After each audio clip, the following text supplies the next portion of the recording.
Hi, my name is Jennifer Lundin, and I am a guardian ad litem with Child Advocates of Colorado. I work out of Denver, Colorado.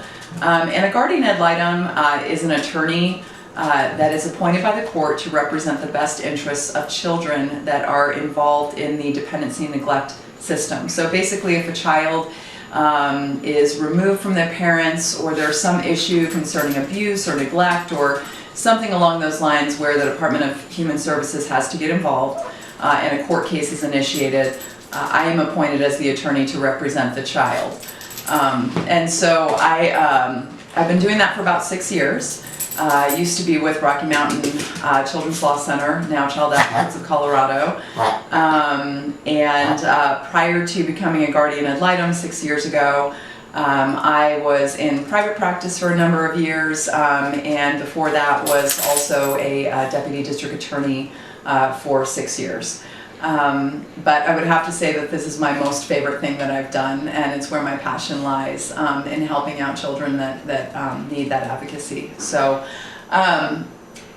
as far as what the state of foster care is in Colorado right now, I would say that it is not great. We don't have enough foster homes, particularly in Denver County. There don't seem to be enough foster homes. And really where I see a big gap is foster homes that will take multiple children or that will take older children, and particularly teenagers. So anywhere from ages 12 to 18, there are just not foster homes that are available. And a lot of those children end up in what we call group homes, which are basically usually somewhere between 5 to 10 youth who are all housed together. There's staff as opposed to foster parents. It is a very rules-based environment. It's not very homey. There's not a lot of supervision. There's not a lot of guidance. And it's a very sort of artificial environment. And kids can definitely fall through the cracks in that environment. But that is generally where our teenagers end up. And to be truthful, there are actually quite a few teenagers involved in the system in Colorado. The other issue with those teenagers is that they are oftentimes what we call, that they're not adoptable. They're older than most families that are looking to adopt through the system are wanting. Many of them have been through extreme trauma or abuse. They have complicated backgrounds. Some of them have substance abuse issues, mental health issues, and they are very difficult to find families for. And so they end up sort of just being out there in this group home environment. Many of them lack a lot of family support. We oftentimes can't find family members who are able or willing to take them, oftentimes because of some of the issues associated with the trauma that they've been through and the way that they cope with that. So it's an extremely difficult situation for teenagers in particular, and particularly young women. I see a lot of teenage young women in the system who have never seen modeled for them appropriate relationships, safe relationships, healthy relationships. They don't know what that looks like. They end up getting involved with anyone, often abusive partners. They often end up pregnant or potentially sexually trafficked or using drugs. So it's a really sad story for our teenagers in general, and particularly our young women. And I think that one of the solutions that I see to that is better outreach for foster care.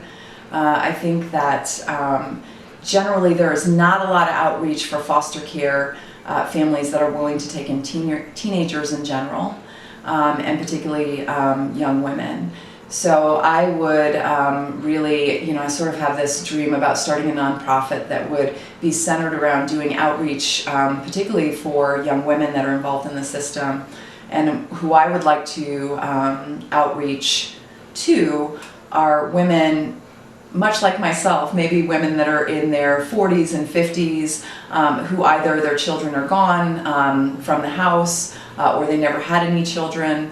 Professional women, women with college educations that are strong women and that know what it takes to be successful and understand how to navigate some very complicated things in life, so that they can model for these young women what it is to be a strong, successful, independent woman, and let them know that they can build their own futures without relying on a man, and certainly never having to remain in an abusive situation. So that is one of the things that I would like to do, and I see those outreaches happening at, maybe the Women's Bar Association in statewide, and also local women's bar associations, other business organizations that deal with women professionals, organizations that deal with minority women or that are engaged with minority women.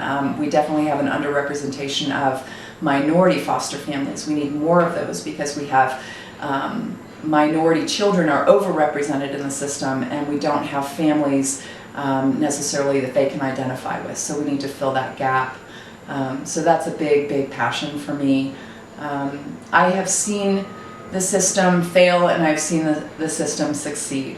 One of the failures I have witnessed has been with one of my clients who shall remain nameless, but she is a teenager, and she was taken from her parents as a young child.